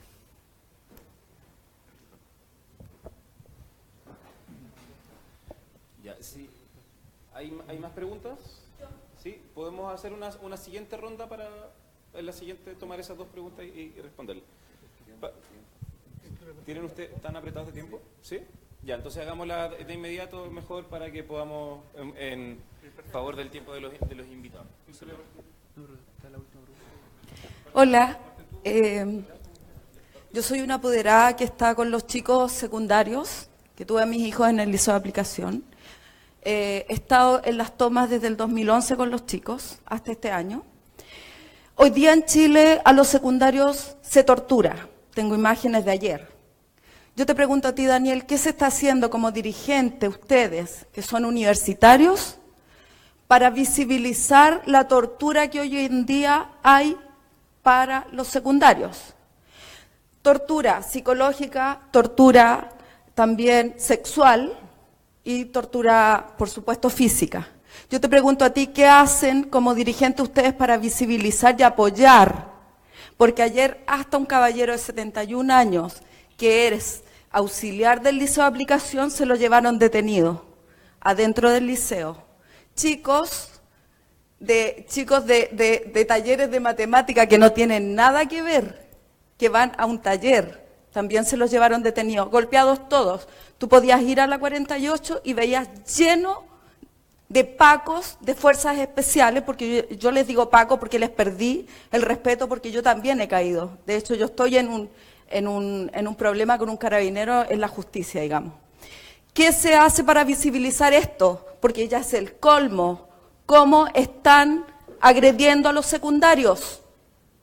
¿Qué se hace? La violencia genera violencia. Los cabros, ¿tú crees que van a ser en un futuro próximo? Bueno, ¿van a querer ir a votar? ¿Van a querer ser dirigentes? Sobre todo sabiendo que los dirigentes hoy no los apoyan.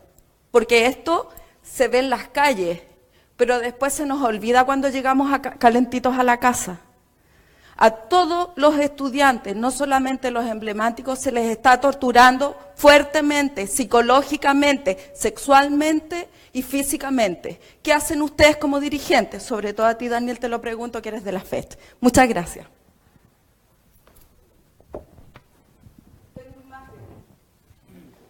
Queda una pregunta.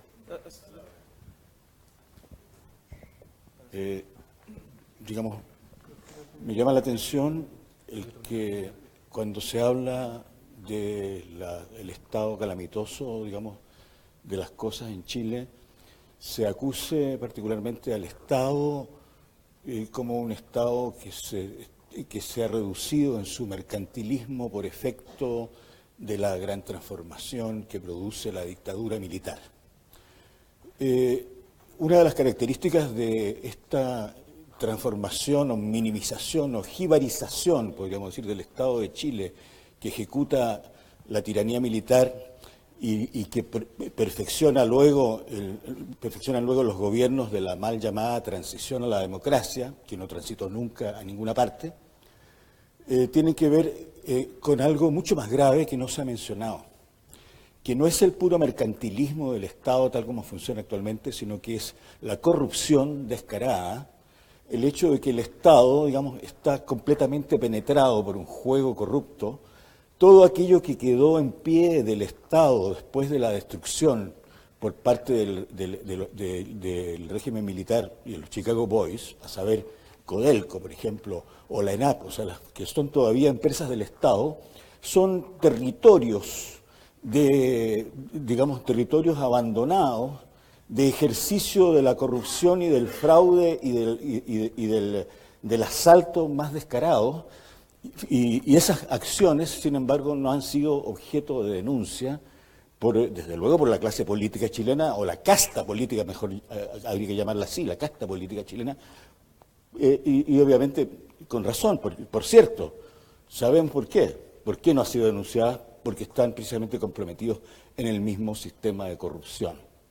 Entonces, cuando estamos en una coyuntura electoral como la presente, en que afortunadamente vemos aparecer algunas fuerzas nuevas como el Frente Amplio, me parece que el reclamo por la justicia es un reclamo principalísimo, el reclamo por la reconstitución ética de la justicia política y social y cultural en Chile es imperativa. Curiosamente, los candidatos que aparecen, que son todos ellos candidatos minimizados, todos los candidatos, me refiero desde los candidatos desde Piñera para abajo, digamos, son candidatos que están minimizados, sin duda alguna.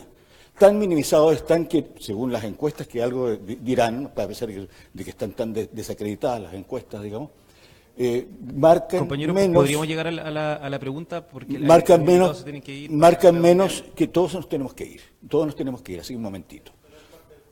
¿Ah? Bueno, entonces...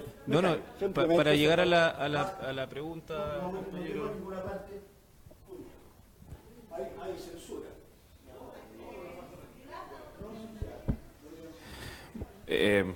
Bueno, lo lamento, compañero. Las dos primeras preguntas tenían entonces que ver con el Frente Amplio, la erupción electoral. La tercera pregunta tenía que ver con la violencia ejercida por carabineros, en particular en el sector secundario.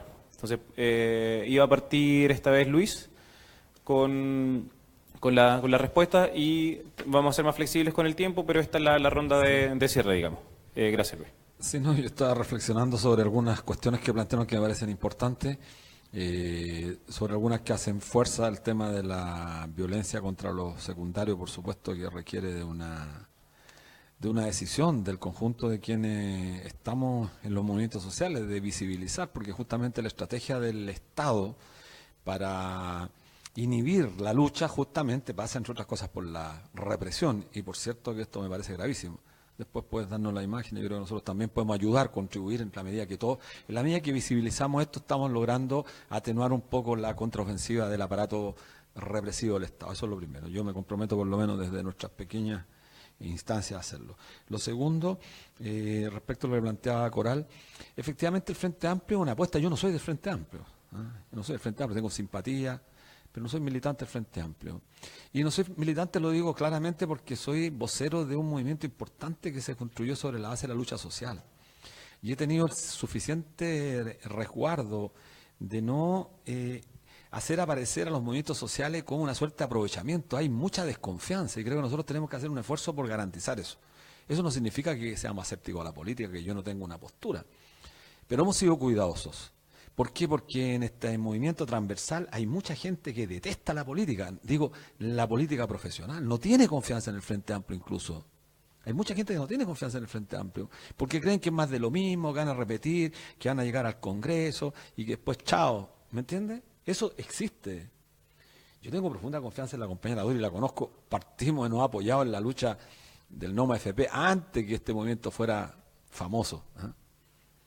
Entonces, claro, tengo mucha confianza porque ella ha librado batalla y estoy dispuesto, y se lo he dicho a ella, a apoyarla porque creo que los movimientos sociales y sus dirigentes tienen que hacer política.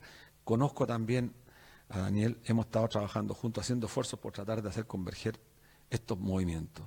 Pero tenemos que tener cuidado. Yo no soy, insisto, miembro militante del Frente Amplio, pero sí también lo considero, como decía Coral, un esfuerzo importante, que tiene que cautelar una cuestión que para mí es más fundamental que ganar en esta elección. es mucho más importante ganar 5, 10, 2 congresistas, que es la restitución de las confianzas entre nosotros para darle sentido a nuestra existencia y a la lucha. Ese es el desafío, que esto no muere con un acto electoral, que el acto electoral es el inicio para lanzar la unidad de todos los que estamos acá con las diferencias que tenemos, pues. Si tenemos muchas diferencias, pero yo creo que hemos aprendido algo, que hay ciertos derechos sobre los cuales no podemos renunciar. Los derechos que nosotros consideramos fundamentales, derechos inalienables, derechos humanos, que deben ser consustanciales al nacimiento de la persona humana, que el Estado debe garantizarlo. Y ese es el derecho a la salud, fundamental, a la previsión, a la vivienda digna, al derecho al transporte público, bueno, y a tantas otras cosas. Pero hay derechos fundamentales sobre los cuales yo creo el 90% de la población chilena va a estar con nosotros. Ese es el gran desafío.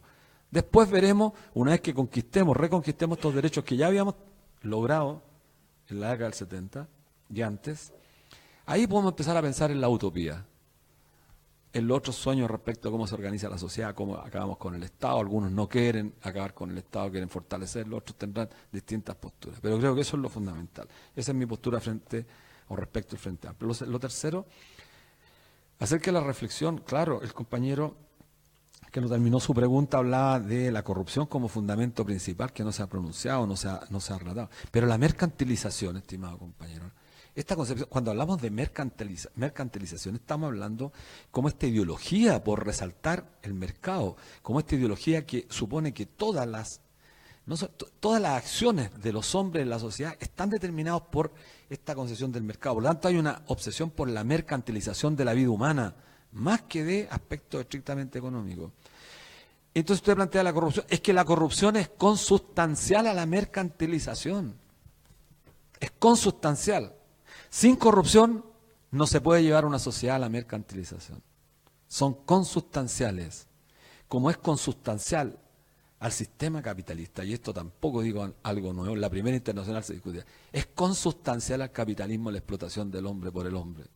Entonces, si alguien cree que puede acabar con el capitalismo planteando que el capitalismo deje de explotar, entonces no ha entendido nada. Esta fue una pelea que tuvo Marx con Bakunin, entonces es súper vieja. Así que yo eso es lo que podría responder.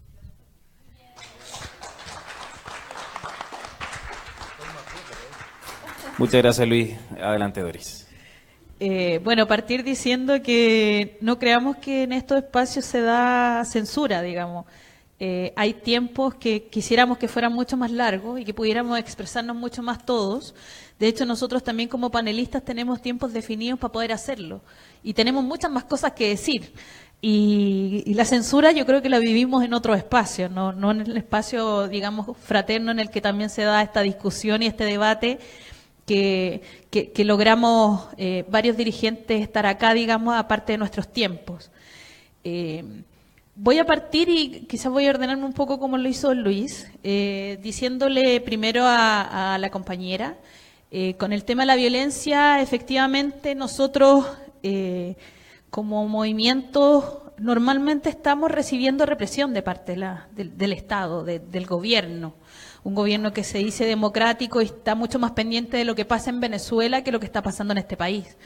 El Gualmapu es una expresión gigantesca de la violencia que ha generado el bloque en el poder, porque no solo la nueva mayoría, sino que es la derecha junto a la nueva mayoría, que bajo estas políticas del consenso han llevado adelante y han generado violencia que ha sido súper explícita, pero también implícita.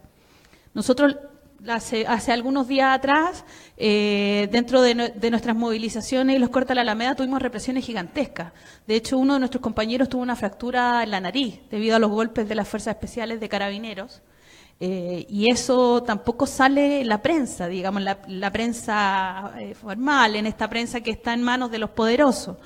Entonces, nosotros también ponemos nuestras redes a disposición. De hecho, hemos estado difundiendo el nivel de represión que se ha ejercido contra el movimiento estudiantil, contra las tomas, contra el movimiento en general, digamos, estudiantil y sobre todo el movimiento secundario, que ha sido bien radical en sus acciones. Y que si hay un gobierno que no está respondiendo y si no tenemos otra forma de hacerlo, bueno, lamentablemente es lo que queda. Y es la opción de las organizaciones, y eso se respeta, de los movimientos. Y bueno, y ratificar que nosotros vamos a seguir pendientes de lo que suceda con los movimientos sociales en general, lo que pase en las diferentes regiones de nuestro país, porque Santiago tampoco es Chile, y se está moviendo mucho el país. Esto que hablábamos del despertar ha sido algo muy interesante para nosotros, esto de poder conocer realidades en las regiones y que efectivamente ahí se está levantando organización, se está creando espacios digamos, de debate, y no solamente con el tema de la coyuntura electoral, y que era lo que, habían dos preguntas respecto a esto. Claro, los movimientos sociales en general se tensionan en momentos de coyuntura electoral, y sobre todo electoral presidencial, donde hoy día hay una figura que comienza a emerger y que aparece como es el Frente Amplio, con una propuesta interesante, con dos candidaturas, digamos, una en particular que plantea cambios estructurales, que plantea una propuesta distinta, que se atreve a decir que las cosas pueden ser distintas en Chile y con un sustento, con una plataforma, que digamos, un equipo de personas, de dirigentes, muchos de nosotros secundamos esta candidatura diciendo que, bueno, el Parlamento también es una expresión importante, pero teniendo la claridad que para nosotros como movimientos, como organizaciones sociales y políticas también, porque lo que estamos haciendo es política, la coyuntura electoral es una coyuntura, es importante, pero no lo trascendental. Lo trascendental está en la acumulación de fuerza social. O sea, una expresión electoral no tiene ningún sentido si no hay una maduración política del movimiento, si no hay un sustento desde las bases que nos digan y nos planteen, necesitamos estar en esos espacios institucionales, necesitamos cambiar la forma de hacer la política. Solamente quedándonos por fuera no va a ser posible. Ellos van a seguir teniendo cada vez más cerrojos institucionales y van a seguir prohibiendo que nosotros participemos de esos espacios para seguir cooptándolos para ellos simplemente, que no va a haber posibilidad de cambio. En cambio, y nosotros, los caminos que tenemos es la organización social, la creación de poder popular, como decimos nosotros, pero que se plantee esos desafíos, digamos. Es una herramienta más de las que el abanico ofrece para las organizaciones sociales que efectivamente queremos cambiar estructuralmente este país, que queremos transformaciones reales, que queremos recuperar el Estado hacia las mayorías, las políticas públicas hacia la mayoría. Cuando decimos queremos transformarla, queremos que efectivamente sean las comunidades quienes participen de las decisiones que se toman en este país, que existan procesos vinculantes, que existan procesos de participación real. No solamente esta figura de la cual se nos inventa hoy y nos dicen es que la participación ciudadana es fundamental. La participación ciudadana no existe, más que en un papel de asistencia o para las fotos según los gobiernos. Esa es la participación que ellos quieren y nosotros decimos, esa no es la participación que nosotros queremos. Lo que nosotros queremos es una participación que ayude a transformar este país, que nosotros podamos opinar respecto a eso, que podamos opinar del sistema de pensiones, que podamos opinar respecto de la vivienda, de la construcción de ciudad, del derecho a la educación. Esa es la forma en la que vamos a ir cambiando las cosas. Y efectivamente la organización social es el ente fundamental y es la herramienta que el pueblo tiene para organizarse y para transformar, y esa organización es la que tiene que ocupar los espacios institucionales. Una cosa, insisto, lo electoral no tiene ningún sentido si no hay una organización que le dé sustento para eso. No sirve el individuo solamente respondiendo a sus intereses personales. Esto tiene que ver con intereses colectivos. Y ahí respondo un poco las dos preguntas de los compañeros. Y bueno, y eso, para nosotros es fundamental, y un poco también lo que decía Luis, y yo creo que los compañeros del Colegio de Profesores y de la fecha están en la misma, es que creemos que lo que hay que hacer, hay que levantar una plataforma que permita aglutinar al movimiento social hoy día en nuestro país, que no seamos entidades particulares luchando por nuestra petición en particular, sino que lo que vamos haciendo es levantar una plataforma de lucha común y que nos permita ir avanzando en procesos de distinto ámbito y efectivamente plantear los cambios estructurales que nuestro país necesita. No se necesita solamente tener la mayoría en el Parlamento, lo que se necesita es la fuerza social que empuje esos cambios. Muchas gracias, Doris. Daniel, tu turno. Voy a partir por el tema de la represión. Yo creo que la represión siempre ha sido una constante dentro del movimiento estudiantil. Ha estado presente desde la dictadura en adelante, y previo a eso también está presente no solamente en el movimiento estudiantil, sino que en el movimiento popular. Pero en el movimiento estudiantil en particular tenemos a Manuel Gutiérrez, asesinado por Carabineros en el 2011. Tenemos el caso nuestro muy cercano de la Unión Nacional Estudiantil, un compañero que fue mojado por un carro lanzaagua, que hoy día todavía tiene secuelas, Rodrigo Avilés. Y son casos súper que nos golpean en lo personal, que nos golpean en lo moral, que nos golpean y nos intentan amedrentar. De parte de las dirigencias del movimiento estudiantil, en el caso particular de nosotros, siempre se visibilizan, pero claramente eso no sale en prensa. Nosotros pues difundimos lo que nos llega de nuestras páginas, fanpage, lo hacemos. Pero cuando uno hace referencia a eso, por ejemplo, después de las evaluaciones de las marchas, no sale. No sale simplemente. Y eso no quiere decir que las dirigencias no estén preocupadas del problema, sino que no sale, y eso después lleva gente que dice que no nos preocupamos del tema en particular. Pero creo que también tiene que ver con una disposición que no puede ser que el movimiento estudiantil, su forma de responder sea solamente a través de las dirigencias. El movimiento estudiantil tiene que recomponerse también a través de la autodefensa, del desarrollo mismo de sus comunidades, cómo se enfrenta a esta represión, cómo se analiza. Y hay una discusión que yo creo que jamás se ha abordado muy bien en torno a la criminalización de los movimientos sociales que se ha abordado por parte del Estado, y que esta no es la represión que se vivía por parte del Estado moderno, sino que este es un Estado neoliberal, y el Estado neoliberal tiene formas distintas de ejercer la represión. Y las formas distintas me refiero a que no es lo mismo la represión que hace el Estado contra una marcha estudiantil, contra una marcha del movimiento Mujeres, contra una marcha del movimiento Mapuche o contra una marcha de Noma FP. Y no es lo mismo la represión que hace también el Estado contra los narcos, que el Estado hace contra los sectores periféricos y que hace con distintos actores hoy día de la sociedad. Y que hace con la gente término corbata, que comete delitos. Y en eso creo que hay que ser súper claro, porque hoy día hay una represión y de hecho hay mucha de esta represión que se materializa en tortura, pero es de forma focalizada, muy focalizada. Hoy día lo que el Estado hace contra el pueblo mapuche es una guerra, hay una declaración de guerra ahí. No es una represión particular para volver al orden público, no, hay una guerra contra el pueblo mapuche. Eso es lo que está desatado ahí. Y si hoy día hay terrorismo, cuando sale terrorismo, es terrorismo de Estado. Y en el caso de los secundarios y en el caso de nuestro, obviamente ha ido agudizándose esa represión, porque también el movimiento estudiantil ha tenido formas de lucha que no necesariamente son de carácter pacífico, sino que también ha desarrollado otras formas de lucha, y en eso el Estado también ataca de forma distinta, por ejemplo, inclusive a los secundarios que a los universitarios. Golpea mucho más a los secundarios que a un universitario porque sabe que hay condiciones distintas. Y en esto obviamente nos ponemos a disposición nosotros de difundir, etcétera, pero creo que hay un tema que nunca hemos abordado de fondo, que es respecto a la represión dentro de los movimientos sociales. Y cómo lo abordamos casi mediáticamente. Por ejemplo, nosotros en la marcha de ayer se nos ocurrió una idea en particular, que fue ir a entregarle el lienzo principal de la marcha a la Intendencia. Se lo fuimos a entregar porque el lienzo estaba pasado a lacrimógena.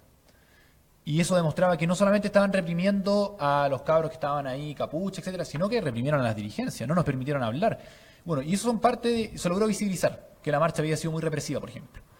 Pero uno tiene que pensar esto dentro de una estrategia de cómo uno visibiliza el problema de la relación del Estado con sus movimientos sociales, del Estado con su ciudadanía, del Estado con la disidencia, respecto a una forma de gobernar. Porque también es un debate que la izquierda nunca ha abordado bien. Y esto hay que ser súper claro. Por ejemplo, de hecho el precandidato Mayor también le preguntaron, bueno, ¿tú vas a poner más policías en las poblaciones para atacar a los narcos? Le preguntaban, y hay una discusión ahí que la izquierda no ha sabido dar. ¿Cómo aborda la gobernabilidad respecto al manejo? Por ejemplo, una cuestión que no se tuvo que enfrentar de forma tan tajante, pero cómo se enfrentaba Sharp en una marcha el 21 de mayo que este año no fue, en Valparaíso. ¿Cómo se enfrentaba ahí nuevamente con la represión? La discusión respecto a la represión y cómo un alcalde progresista del sector del Frente Amplio se hacía cargo del problema de la gobernabilidad. Es una discusión que la izquierda no ha dado nunca, y nunca la ha profundizado. Y creo que es una discusión que tiene que ver, cómo nos enfrentamos nosotros a la represión, pero también cómo nosotros nos hacemos parte de un Estado en un momento que no va a cambiar de la noche a la mañana. Y que hay un manejo que tiene que ser distinto ahí, de parte de nosotros al menos. Y creo que es una discusión ahí más de fondo. Y bueno, obviamente que nosotros intentamos visibilizar todos los conflictos de represión, siempre lo pasamos en nuestras cuentas después de las marchas, pero eso no sale en los medios y al menos de las redes sociales sí lo hacemos visible.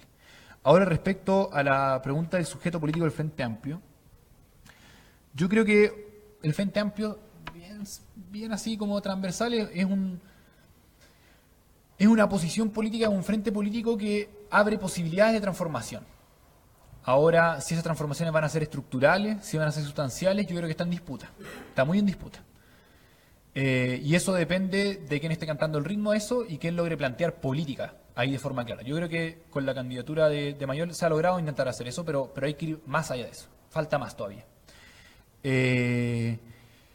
Y en torno al sujeto concreto, yo creo que ha estado muy al debe de eso también, porque el sujeto es universitario. Mayoritariamente es universitario hoy día el sujeto que encarna el Frente Amplio.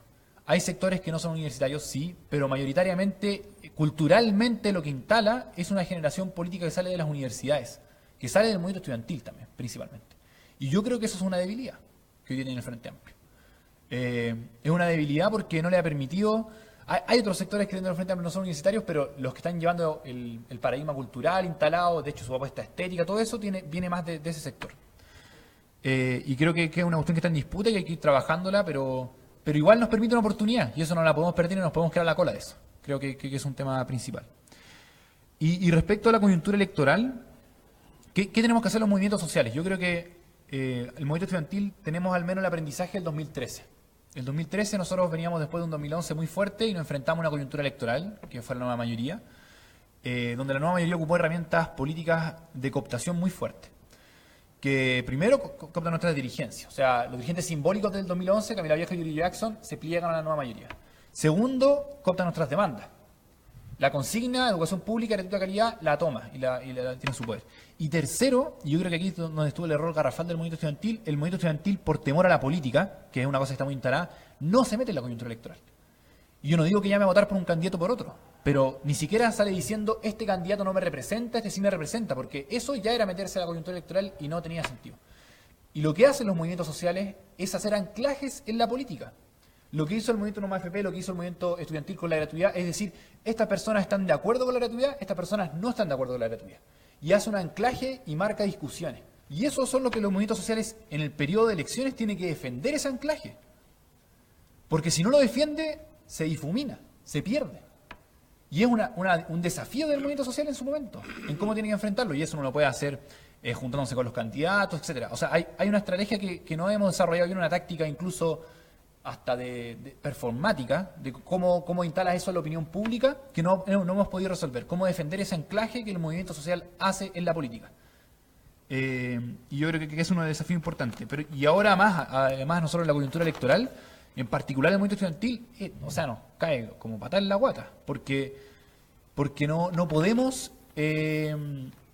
Estamos frente a una reforma en particular. Si no hubiera reforma yo creo que sería más interesante, pero como estamos en una reforma y la coyuntura electoral lo que hace es como decir, bueno, este gobierno ya pasó, preocupémonos del que viene, y tú estás peleando la reforma, eso te deja, pero todo el rato en un debate offside.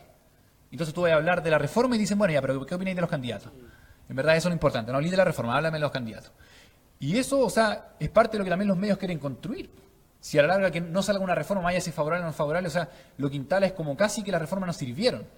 Porque eso es lo que intentan instalar a la derecha. No es una dicotomía si esta reforma es buena o mala, sino que no había que hacer reforma. Nunca hubo que hacer reforma. Entonces, hay una discusión que también a nosotros nos ha costado abordar, que es esa discusión con la derecha principalmente, y no caer solamente todos contra Piñera, que es un poco lo que intentan hacer la nueva mayoría, sino que también hacer esos matices que son importantes, sobre todo en estos periodos electorales.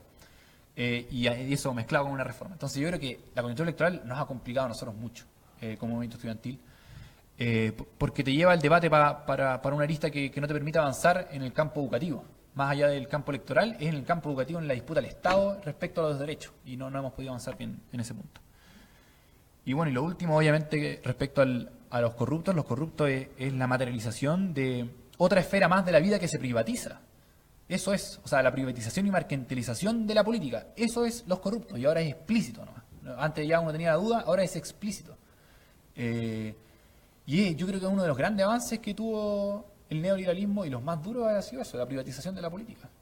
Que la política pasa a ser algo que se transa en términos de moneda, se transa en términos de derecho y todo ese tipo de cuestiones.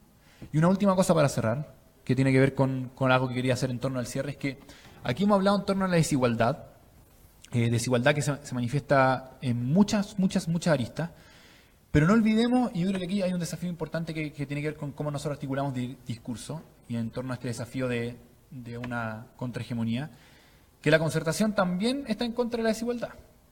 Y también su política ha ido paliando la desigualdad, de una u otra forma.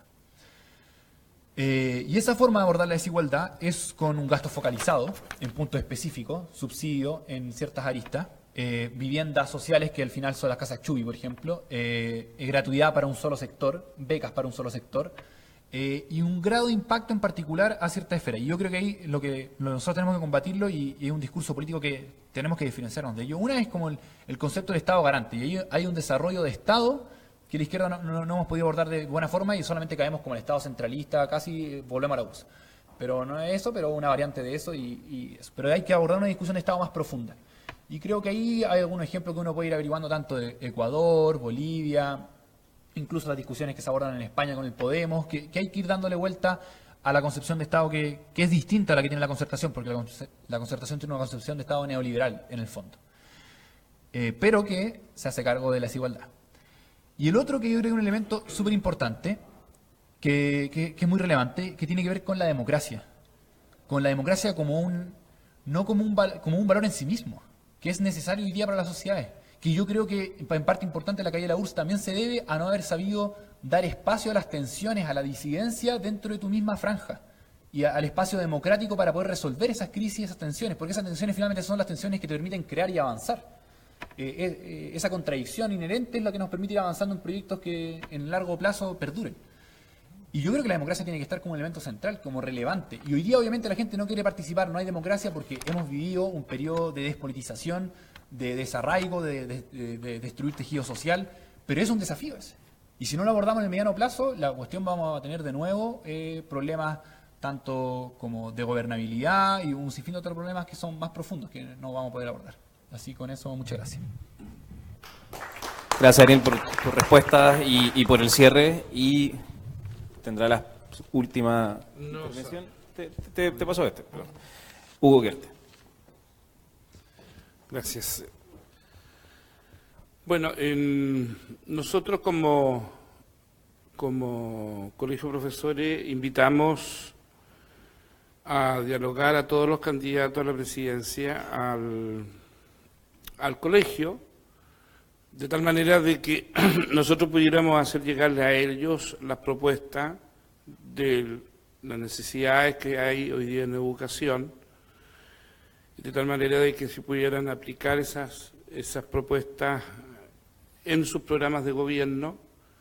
Y a la fecha no hemos tenido solamente la visita de Beatriz Sánchez, también le hicimos la invitación a Mayol, todavía no ha ido, supongo que va a ir pronto, y en general a todos, porque si hay algo que los profesores existe es la transversalidad ideológica, ¿no? El Colegio de Profesores es muy transversal. El directorio nacional está compuesto prácticamente de todos los sectores políticos y tenemos que ser muy respetuosos y cuidadosos con ese tema, tal cual lo planteaba también Luis.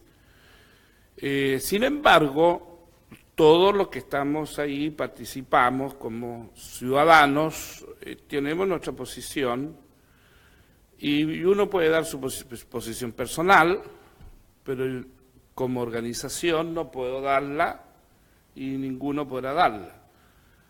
Entonces, ¿qué puedo decir yo como Hugo Gerter del tema? Es decir, yo no hablo aquí como dirigente del Colegio de Profesores, sino que hablo como Hugo Gerter. A mí me parece de que el Frente Amplio, por ejemplo, es un avance, es una expresión de una nueva sensibilidad de jóvenes estudiantes que empezaron a manifestarse en los secundarios y en las universidades y que han logrado avanzar en la construcción de una alternativa política y social a través de esta propuesta del Frente Amplio. A mi ver, la carencia esencial del Frente Amplio es una carencia ideológica, porque allí también conviven muchas visiones al interior del Frente Amplio, e incluso hasta también muy ligadas hoy día al sector más neoliberal de la sociedad, en aspectos más menores, pero también están al interior del Frente Amplio y se ha visto. La falta de una conducción ideológica clara, de una suerte de negación a las ideologías en las últimas décadas, producto también del neoliberalismo, como que si las ideologías fueran un mal perverso en sí. Ya yo creo que ha penetrado muy fuerte en ese sentido y que es necesario reivindicar el valor conductor y orientador de las sociedades que tuvieron las ideologías durante mucho tiempo y que seguramente la van a seguir teniendo durante mucho tiempo más.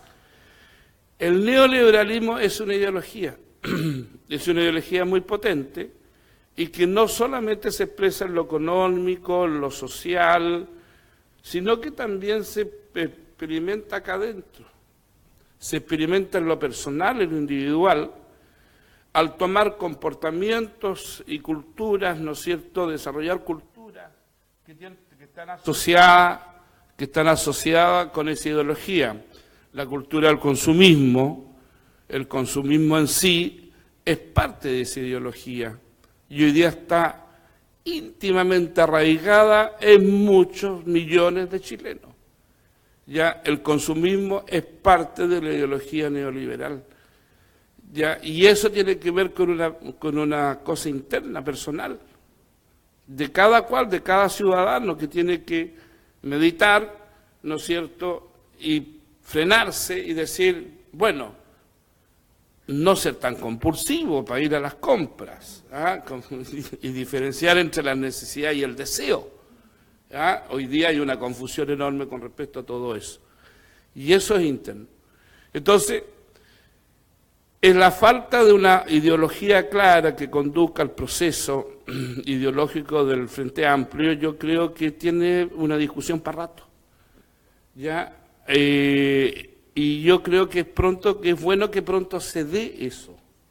Y es bueno que pronto se exprese esa visión, porque sabemos que existe en el interior y no se ha querido expresar. ¿Ya? Y hay un temor hoy día a expresar ideológicamente lo que piensa cada cual. Y yo creo que es el gran debate y el gran destape que tenemos que tener en los próximos años al respecto. Mientras eso no se dé, va a ser un pegoteo, como se han producido otros, va a ser un pegoteo de buenas intenciones, de buenas ideas, con fuerza, con iniciativa, con una imagen, pero no va a tener esa conducción y esa capacidad orientadora que tiene la ideología cuando en su esencia se expresan socialmente. Respecto a la pregunta de la apoderada, claro, yo coincido plenamente con lo que acaba de decir Daniel, no la veo de aquí, ya está. Ya, pero el tema de la visibilización de los conflictos es muy complejo en este país. Es decir, lo que no tenemos justamente los sectores de izquierda en este país son acceso a los medios de prensa. Es decir, si hay algo que está vetado, impedido aquí, son acceso a los medios de prensa. El esfuerzo que hay que hacer para lograr una notita en el diario, el esfuerzo que hay que hacer para lograr salir 10 segundos en la televisión, ya es enorme en este país. Es decir, aquí está claramente manipulada la información y manejada la información de acuerdo a los intereses de quien tiene el poder, ya. Y obviamente el poder no lo tenemos nosotros, el sartén no lo manejamos nosotros, lo manejan ellos. ¿Ya? Y ellos obviamente no nos van a dar ninguna posibilidad de tener mayor presencia, porque cada vez que nosotros tenemos presencia, ocurre que entonces que empezamos a ser creíbles para la población, empezamos a existir para la población, ya, y podemos ser una alternativa. Entonces cuando eso ocurre, entonces la prensa dice, no, hasta aquí nomás. Levantan candidatos, bajan candidatos, suben candidatos, votan candidatos como a ellos les parece. Y gran parte, ¿no es cierto?, de las candidaturas que marcan en las encuestas es porque han tenido mucha prensa antes. Quieren que no marquen en las encuestas, les cierran la prensa inmediatamente. Y sea ese mecanismo que todos ustedes conocen muy bien. Por suerte que hay medios alternativos hoy día que nos están ayudando, por suerte que existe Ciudadano, por ejemplo, ¿ya? Y otros más que están apoyando esa visibilización. Una cosa que ha ayudado bastante también ha sido las redes. Yo creo que las redes hoy día no hay que desmerecerlas, hay que apoyarse mucho más, la izquierda tiene que apoyarse mucho más las redes, ¿ya? Y tratar de usarlas con mayor eficacia que lo que estamos usando hasta ahora, ¿ya? Y por ahí podemos ir abriendo una brecha un poquito más democrática de participación ciudadana. Eso puedo decir, y muchas gracias por la invitación. Agradecemos a Luis, a Doris, a Daniel, a Hugo y a Alberto por haber asistido a este foro cuyo título era De clientes y consumidores a ciudadanos de plenos derechos. Les recordamos que pueden ver este foro, se va a seguir transmitiendo en facebook.com/periódico El Ciudadano. Le agradecemos mucho su presencia, las preguntas también del público, a nombre del Ciudadano y a nombre del Clarín de Chile. Esperamos encontrarnos en una próxima ocasión. Muchas gracias. Gracias.